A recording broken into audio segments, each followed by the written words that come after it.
Today on Dirty Linen. Hang on. What? Huck, this is pretty weird. We're actually in person for the first time recording dual podcasts. It's incredibly weird. You're both in my home studio, which doubles as our dining room. Yeah. And we actually haven't seen each other since January. Yep. And I've only just recently seen Rob. So this whole thing of Deep in the Weeds and Dirty Linen has happened with us being completely apart. It's very weird. Well, it's very emblematic of 2020, isn't it? That there's been so much, staying apart keeps us together and all the various catchphrases. But it is amazing the things that you can do when you're not in the same room. And of course, we've recorded with all our guests remotely using the wonders of Rob's machines. Yeah, it's weird having eye contact with someone. I'm usually in the room by myself. Yeah, it is really weird.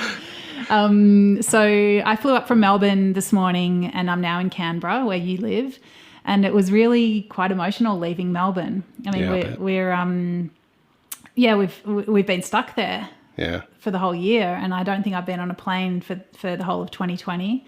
So it did feel it caught me by surprise a little bit as I was excited about going on the plane. I was excited about coming here, but I didn't know that I was going to be so emotional about coming through the clouds and feeling like I was out of Melbourne because it's been such an intense year, to have a 5 kilometre limit on where we could walk around in the city, a limit on time that we could leave the house.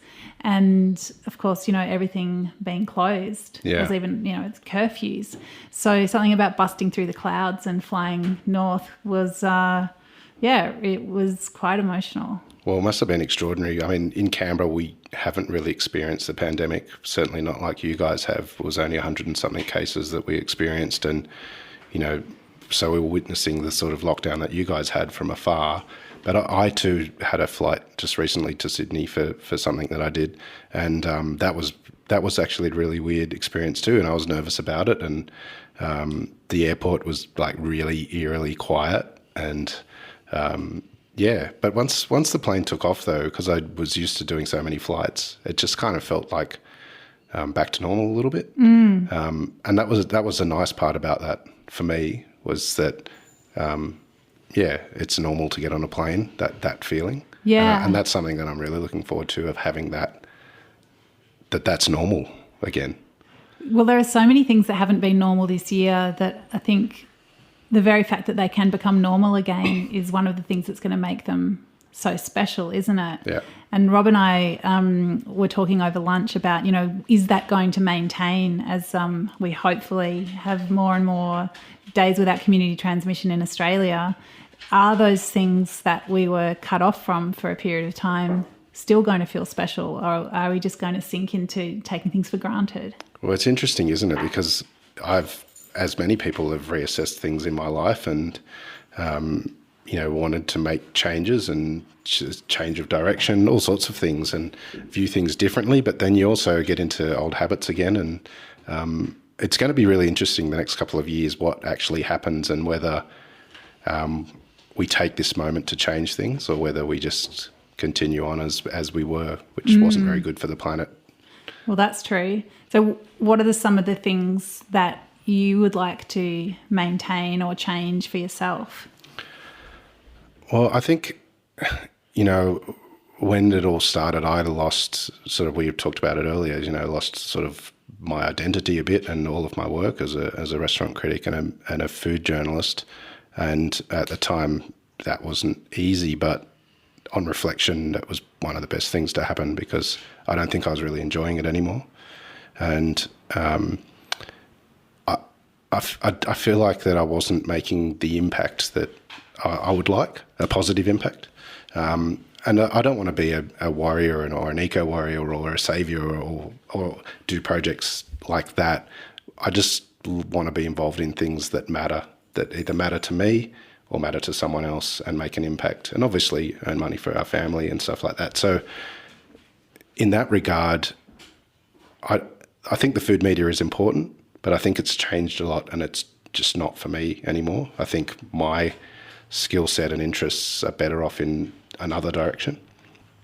And look, this is media, so I guess in some ways things aren't changing. In some ways, just a different format. Yeah. But I really love this format because you can really dive deep into issues and people's stories, and that's for me what has always been interesting about food. And I've felt, I guess the biggest change for me is that's the direction I want to go in, and I felt the food media has, which we discussed previously, has been light in that discussion, that deeper discussion. Not all media, but a lot of it. So did you feel, like you said, you didn't think you were enjoying it much anymore? Is that because you felt like the stuff that you were able to write was quite light, like quite in a sort of more of a lifestyle space and not as deep as you have been able to go in the podcast, for example? Yeah, 100%. It's definitely that. But it's not all, it's also just not career as well. It's things that just in life that I think are really important, like family and friends. And I think, which we'll probably talk about quite a bit, and you felt more than I did, was that being able to travel and see family and friends, having that cut off. And it's not even about seeing them, it's about not being allowed access to them, which I think was a big mental scar. Yeah. And I think that's one of the things that I'm really looking forward to, is not necessarily going and seeing family, but knowing that I can at any stage. Right. Yeah. So given that you wanted to tell deeper stories and you wanted to do stuff that means something or that contributes to the greater good, what kinds of things do you reckon you might do? Well, I think that the greatest untold stories in Australia are actually people working the land and, in the water, growing produce, catching fish, all of those stories. During the series, whenever we've spoken to producers, it's always just such a great insight, and they always just tell the most amazing yarns. And that's not to say people in the hospitality industry don't and aren't doing that. But it gives me a lot of joy. And I know you've really enjoyed the deep dive that you've done when we started talking about dirty linen, which was an idea that you already had. The discussions that you've been having are discussions that haven't really been in media, not to the level that you've taken them. How have you felt taking that deeper look into everything? I guess I felt really privileged and fortunate to have a forum to bring some of those people and those stories to light.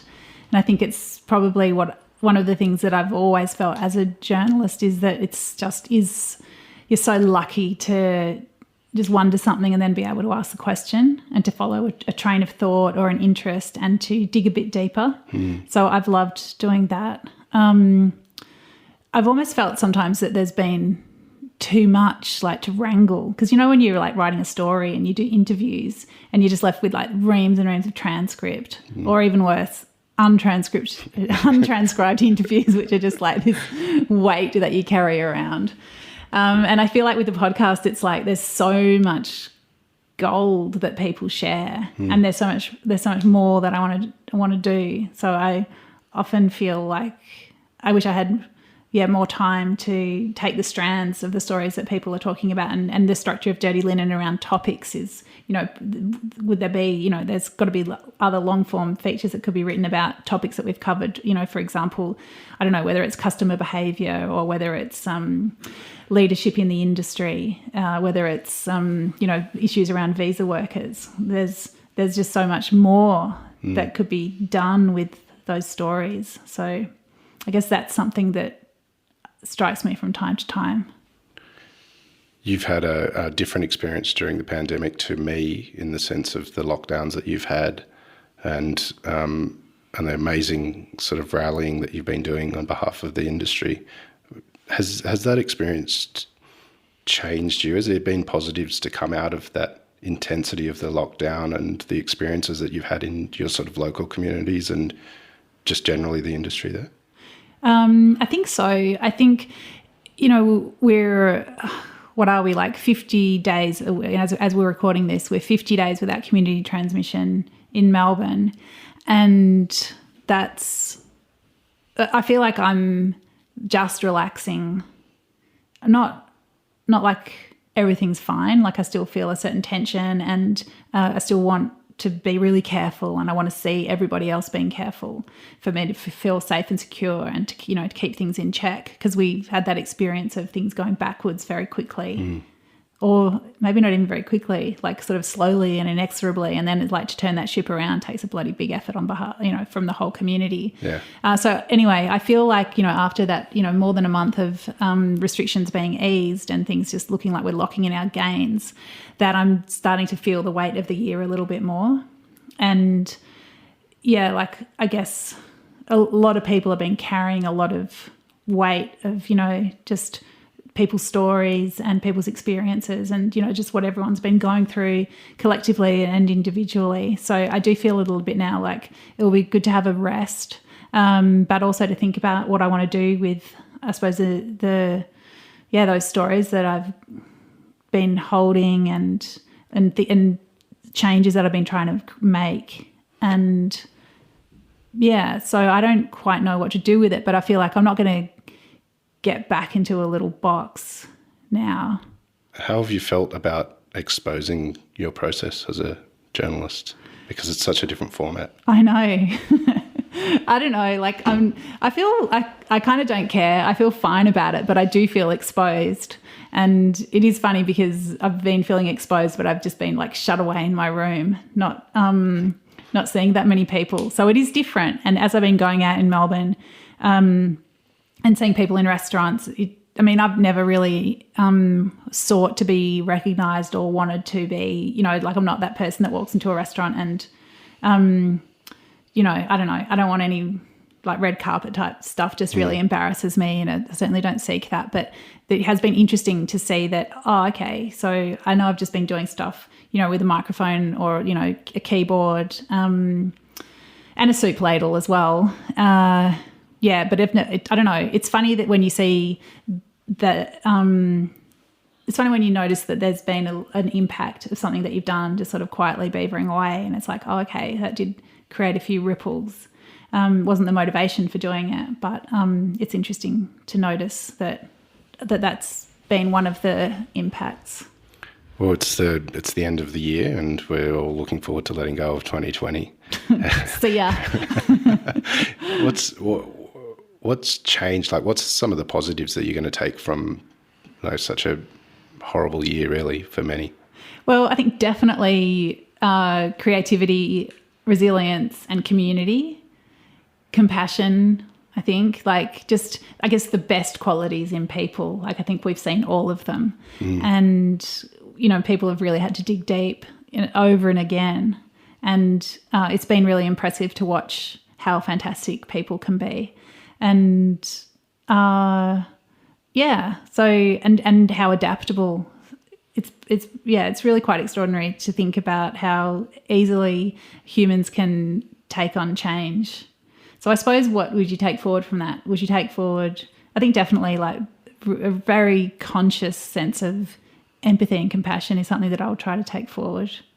And a sense of just like not being quiet about stuff that I don't think is right.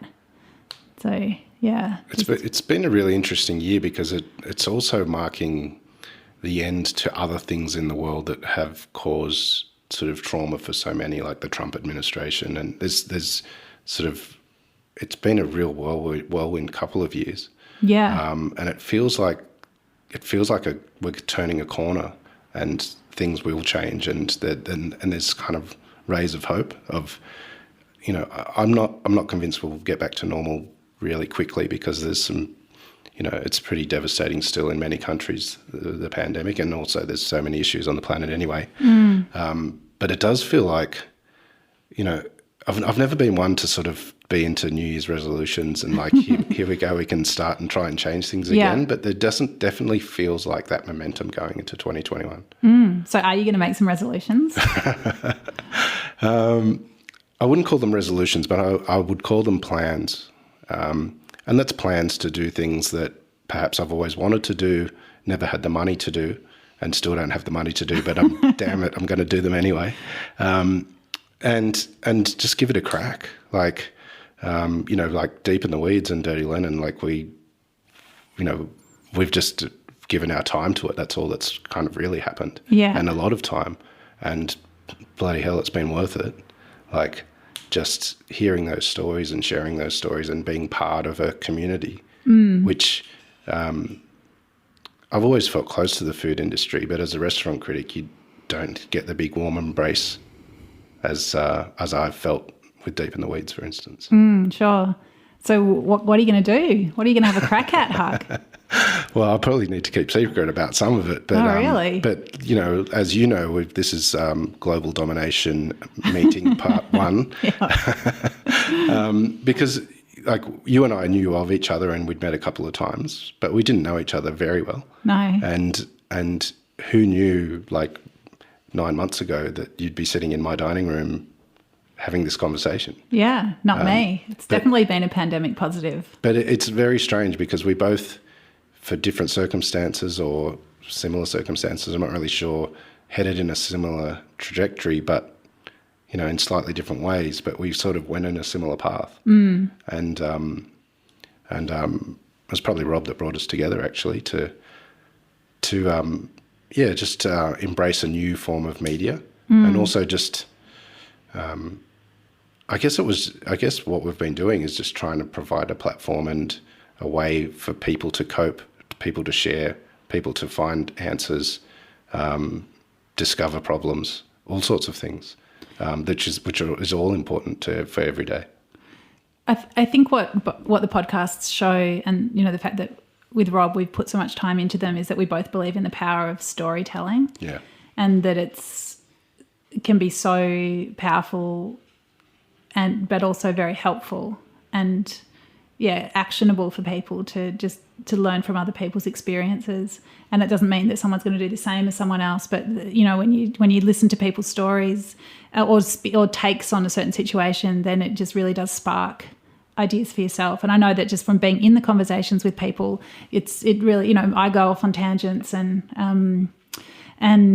you just start thinking about things in a different way. And I think maybe that's one of the, you speak about a sort of a bit of a sense of optimism. And I think one of the things that was a struggle for me in the pandemic was people become very fixed in their ideas. And I think we saw that a lot in Melbourne where, the going got pretty tough and it was, people's, I guess,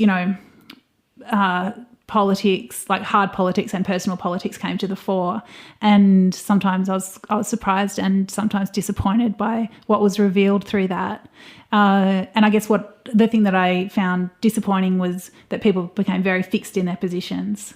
And I guess one of the things that you gain from having the kinds of open conversations that I think we both try to have is that you don't begin from a fixed position. You're not trying to get somewhere. You're not trying to crack someone open because you think that, there's this, there's no objective. It's just an honouring of somebody's story and someone's journey and trusting that as humans, people just would be interested in that.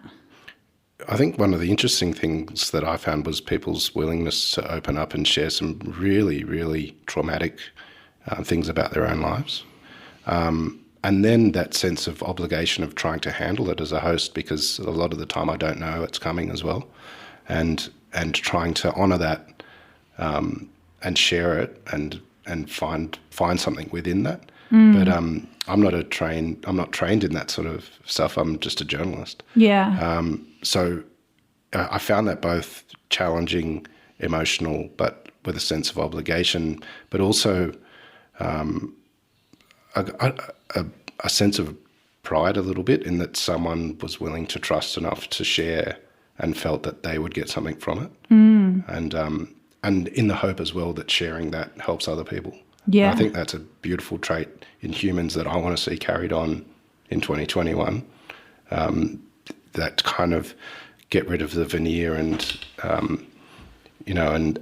open up and share. Because I think the more you talk and the more you share, the easier things can be. Yeah. Well, I think, I definitely felt that as well, like the incredible strength that people displayed in being vulnerable, and that, just a real bravery in sharing. And I suppose, when you ask me like what it's like exposing my process, I mean, it's like I don't have any like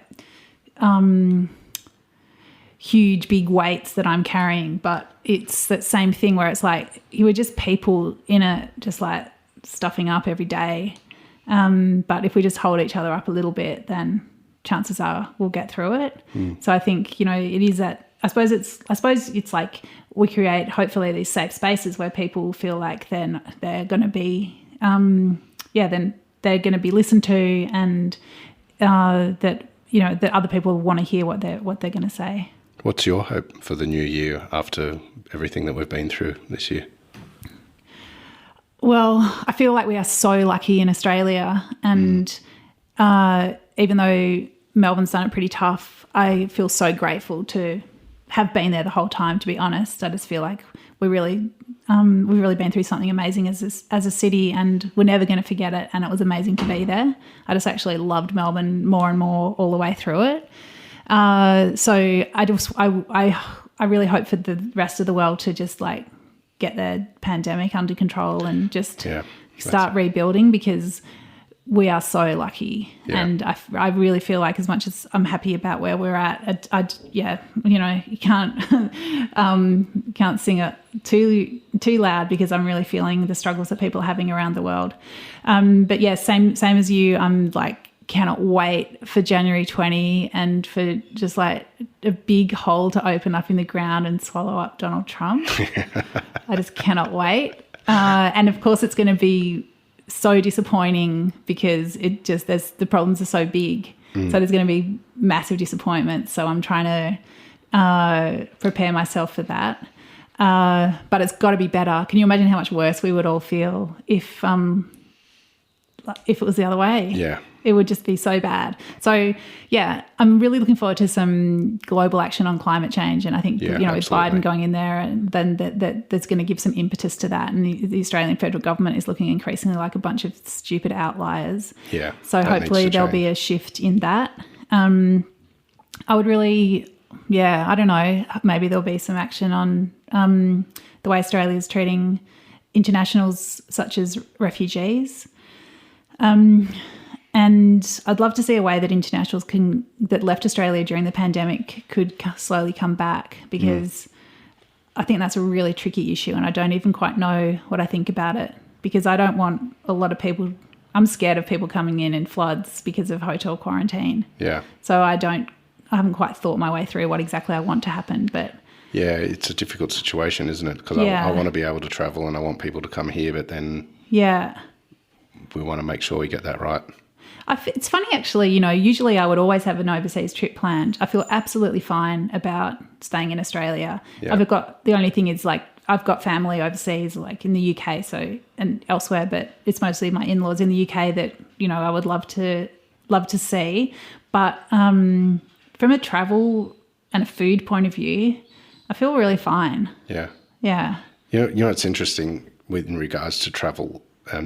At the beginning of the year, I sort of had this feeling and this decision that I was going to pull right away from social media, that I was feeling that it was a drain and vacuous, and just I wasn't feeling positive about what it represented, and particularly platforms like Twitter, which I still use, and Instagram, and then the pandemic happened, and what it made me realise is that was actually helpful for what we were doing. Mm-hmm. It was helpful to share information before we started deep in the weeds. I was, as you were, sharing information of news coming in, and it was almost like becoming a news source for people in the industry, and it felt like it had purpose. And now it's obviously I use it daily and mostly for deep in the weeds, but although there's still horrendous things that happen and on social media that can influence people's perceptions of things with elections and all sorts of stuff like that, the positive power that can come from social media really blew me away a little bit this year. But in regards to international travel, which has made me think of it in the first place, I got really frustrated during May because a couple of years ago, my wife and I went to Japan for a whole month for our honeymoon. And social media was reminding me for the whole of fucking May that I was having fun in Japan those however many years ago. Yeah. That's pretty brutal. Yeah. And you know, I know that's the destination that we talk about taking our girls to, you know, one of the first destinations, because we love it. And so, yeah, that sort of reminder of fun that you used to have was not so much fun this year. Well, speaking of social media, my daughter, I was in the car with my 15-year-old daughter yesterday, and she said, "Mum, what's birria tacos? Can we get some? They're all over TikTok." And I didn't know what a birria taco was, but I found that there's a few places in Melbourne that we can get them, and I found out what they were. So you know, we're just like the oldies on Twitter and Instagram. But the kids are finding out, recipes and new things. And I'd Googled birria tacos, and there was some article on some website. What all you need to know about birria tacos that you've seen on TikTok. So it's like, you know, food connects people in all kinds of arenas. Absolutely. And I think the thing for me in food is actually the stories of the people behind it, but the not necessarily what ends up on the plate, but the connection that you have with people when you have it. I mean, sometimes it's just dinner, right? But, you know, like that real connection you can get by putting food in the middle of a table. And I think that's something that I really want to see embraced more as we move forward as people, you know. And although I want to celebrate and go to these amazing restaurants that really at the pinnacle that set the agenda, you know, I want to just be able to just go and hang out with friends and share food and, you know, in restaurants and sit elbow to elbow and not think about what happened this year. Yeah. And I'm feeling that is happening more and more. Like every day I think less about what's happened this year, and life just seems to be getting on. And what's really nice is, and you would have experienced today when you had lunch at Rebel, is that it probably felt really normal for, you know, in a restaurant. You probably felt a bit weird because you've been in Melbourne and not in many restaurants, but it felt good. It basically feels like life is back to normal for that period. It was so normal that a table of older ladies told a table of younger ladies that they were being too noisy, and then they got moved so they could make more noise on the other side of the restaurant. And I thought that was ace. Canberra's a party town. It is, and I've grown to love it even more. And when you were saying how much more you love Melbourne, like we only moved here a year and a half ago, and the food scene's been growing rapidly in the last 5 years, and there has been some great operators previous to those 5 years here. But I've loved it more and more. Basically because we were trapped here for a period of time, and you can maybe, but there's an extraordinary food scene here, and I'm now involved in a project that's developing a food hub in Canberra, and it's dealing with producers and you know, markets, that side of things, and to be involved as a curator and consultant to help improve the food scene in the city that I live in is really exciting, and it feels like I'm affecting positive change. Yeah. You know, which, as I sort of alluded to a bit earlier, is really important, and it's really exciting. You know, I think next year, you know, in Australia, there's been, you know, a lot of closures and some real hard times for restaurants, and there's more to come. But what's coming out, what's emerging, all these people that innovated and adapted and changed are doing some really exciting things. Yeah. And we're getting some really amazing food hubs, particularly regionally, that it's going to change our culinary landscape, I think, and our identity in regards to food. Yeah, well, you've sort of prompted me to think about something else that I really hope that I will see next year is that connection with produce that I think people couldn't help but think about food supply chains during 2020, you know, with empty supermarket shelves and meat shortages and all these, you know, things that you just haven't experienced in Australia. And I guess if, the positive that can come out of that is people wondering, well, how does my food get to my plate? Yeah. And just asking more questions, wanting to be more connected, wanting to think local, because we've had to think more local. So I think that, what you're doing, it's so important to give people those opportunities to make connections with produce. I guess those stories, that you talked about, producers always have the best stories. Well, when consumers can start hearing more of those stories and connecting with people and then taking home the bacon or the broccoli or whatever it is, how good is that? Yeah, it makes it taste better. And it tastes better, yeah. Yeah, so it is so hopeful and it's so enriching. And I guess it just creates those really great webs of community connection that are going to be, that are important in every society at every time, but no more so than now.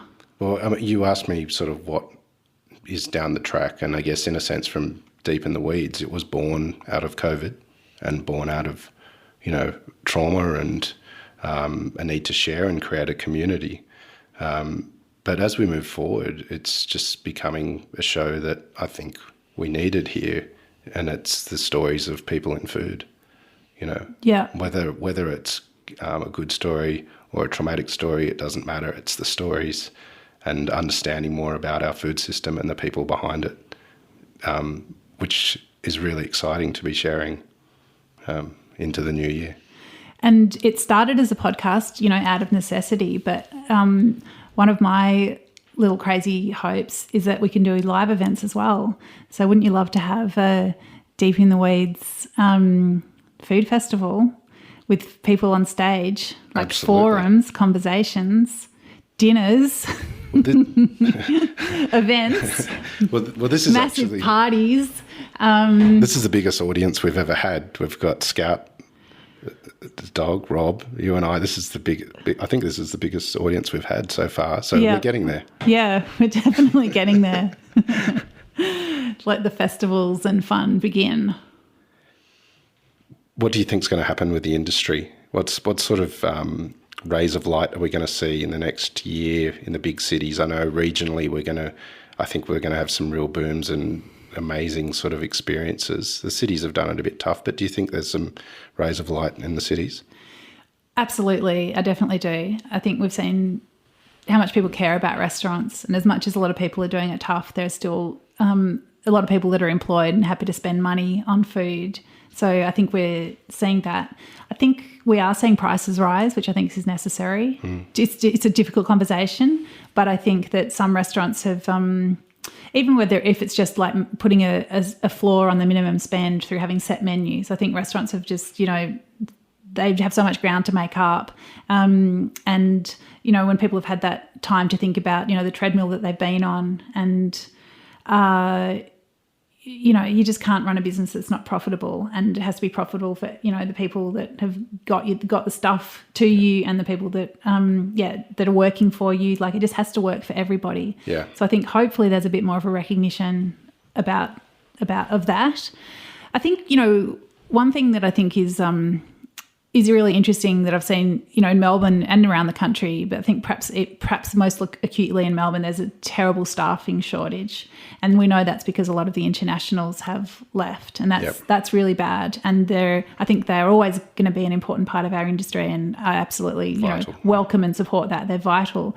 But I think one of the things that we are seeing in Melbourne at the moment is Aussie kids being like roped into hospitality, and I've seen like someone's 15-year-old daughter doing dishes. I've seen, I was at a pub last night, and she's down at the school, like as the school captain does his final exam, he's there like learning how to carry a tray of drinks. And, you take your kid to the orthodontist, it's like get all the teenagers that you can see and get them working in your restaurant. So obviously everyone's going to be pretty green. Yeah. But I think if good operators get good young kids into the industry, then I think that's going to be a fantastic part of the mix going forward. And, could be a really bright thing that comes out of the pandemic. Yeah, I'm really excited about it, actually. I mean, I used to eat in 5+ restaurants a week for a career, and now I just get to eat in them for joy, which is even more exciting. I don't have to look for the faults. I can just embrace and enjoy them because we all have them. I think one thing that I'd like to do is just to thank all of the guests that have been on the series, because they've actually been the reason that it's successful, and why, you know, both Deep in the Weeds and Dirty Linen have done so well is people's willingness to share whether it's a hilarious story or a sad story, just the willingness to share has been extraordinary. And yeah, I mean, we wouldn't be here if it wasn't for them. Yeah, well, I mean, I couldn't agree more. I think from, you know, the very first podcast I did with Alla Wolf Tasker, number 1, you know, it's been incredible. Like everybody's brought something to it, and yeah, we just couldn't do it without them. So I also extend extreme fond and heartfelt gratitude to everybody that's come on the show. Well, you and Rob have come to Canberra for us to celebrate this little podcast empire that we've built. And we're going to have a bit of a Christmas party tonight at an amazing restaurant called Pilot. I think maybe we should head on down there and check it out. What do you think? Yeah, let's smash a few drinks.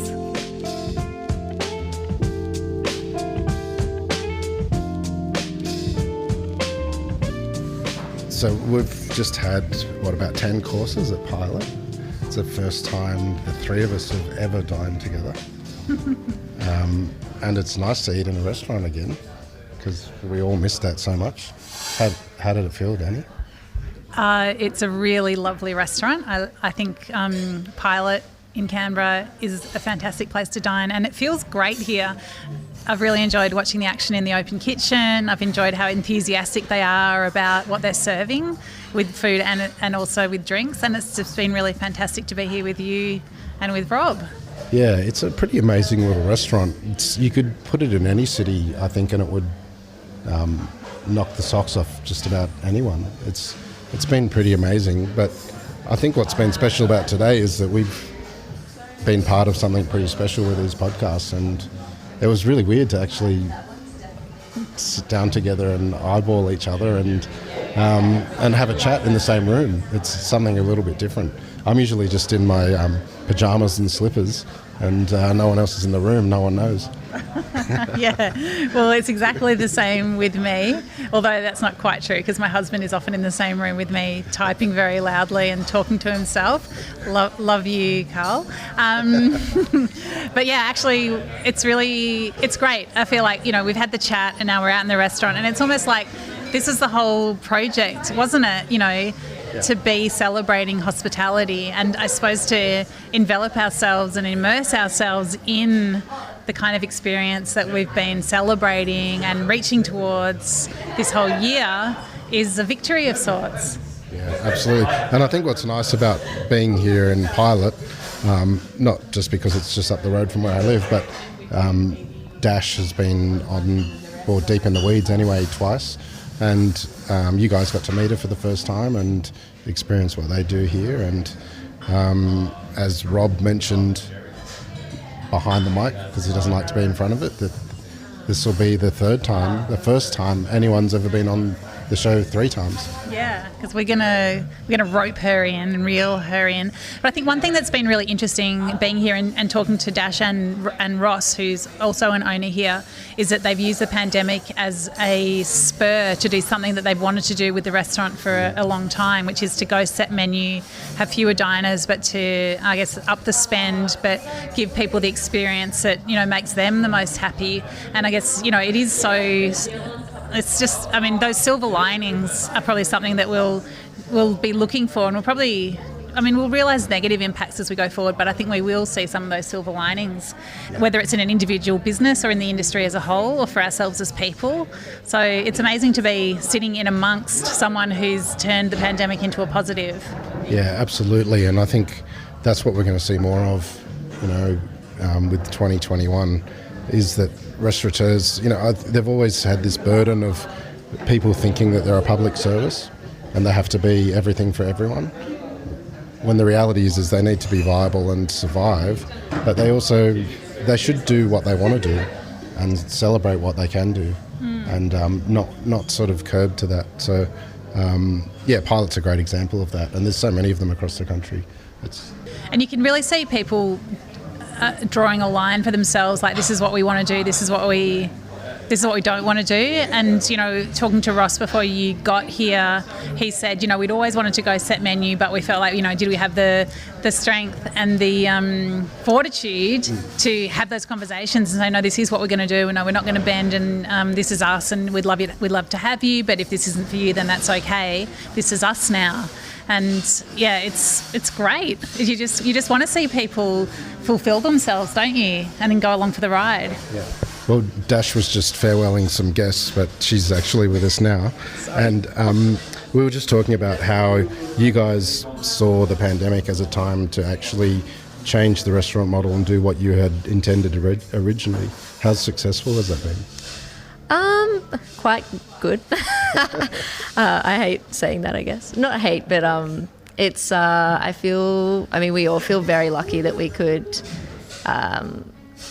do something that we wanted to do, and it worked in a time where there's many things that are not going well in the world, I guess.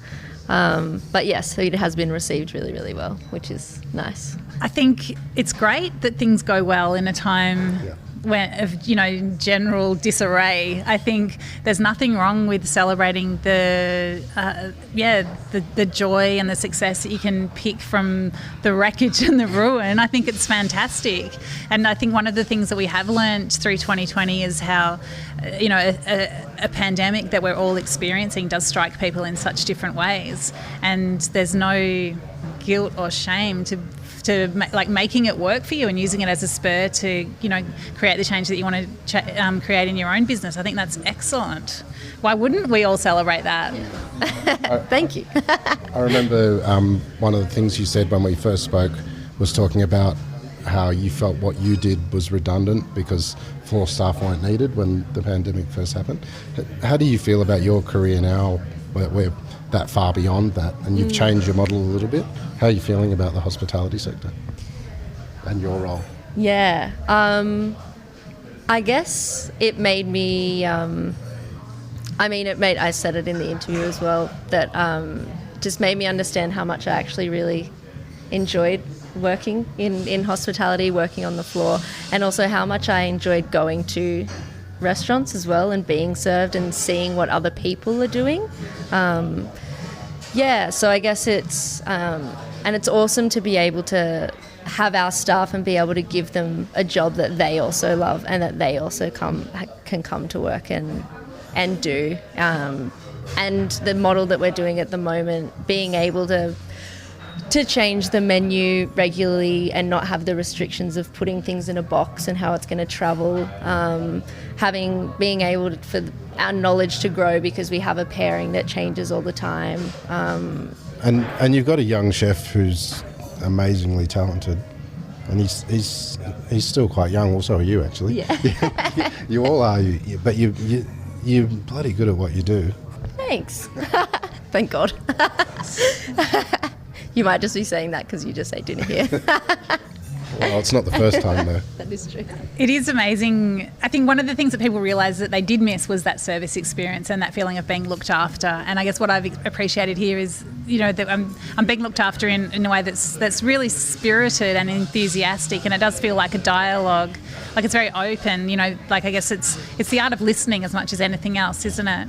And you've got this through line of what you want to deliver, but there's such skill in being responsive and empathetic to the kind of experience that people are looking for in a restaurant, isn't there? Yeah, definitely. I think we all, Mal, Ross and I had a vision, and we still have a vision of what we want to do and dishes that we want to serve and how we want to serve them. But at the end of the day, we work in hospitality, and the whole reason that these places exist is to feed people and make them have a good time.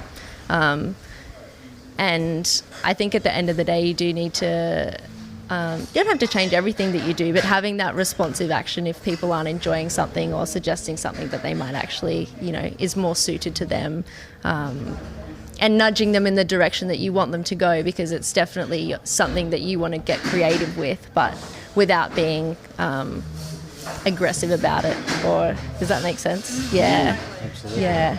Is there a dish that you most love putting in front of people, and, you know, or that you feel is the head turner, the dish that can take people that perhaps don't know what kind of journey they're on to another place? Oh, that's so good.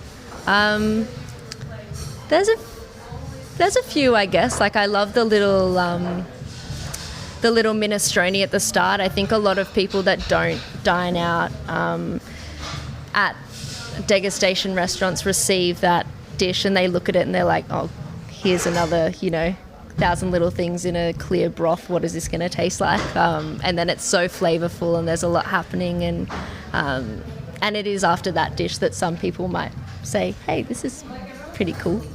And then right after that, having the snacks that are all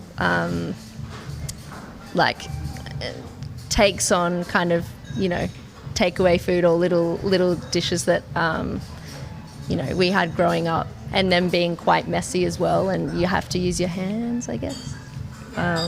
Yeah. I don't know. All of them kind of like bend the rules in a certain way and but also are meant to be kind of nostalgic so that when someone eats it, they're not as scared. I think that's a really great answer. I think, Huck, you remarked on that that amazing minestrone, the very layered, complex consomme, I guess it looks simple, but it's not. And then to follow up a dish like that with those, I guess, really approachable snacks. And, it is, as you say, it's that getting messy. I guess it is an amazing way into a meal, because you instantly demonstrate the artistry and the fact that things are going to be done with produce that you might not expect. But then there's that real welcome where it's just like, guys, get messy. You're just here. It's just food. So I suppose it is that sort of like you create, there's a bit of a signature, but then there's this real and there's the welcome mat. So don't be intimidated, but prepare to be amazed. And I think, that meal typified why restaurants are so important in our society, in the sense that it's not just about eating food. You can be taken on a journey, you can be, connected with people, you can, there's just so many elements to it, but it's also about celebrating, like celebrating produce, celebrating living, sharing that social discourse, that connection that we have with everyone that we've been missing this year because of everything that's happened. And restaurants are the thing that bring everyone together. It doesn't matter about anything else in your life. If you put food in front of people, they connect. And it's bloody nice to be in restaurants again. Yes, I definitely agree.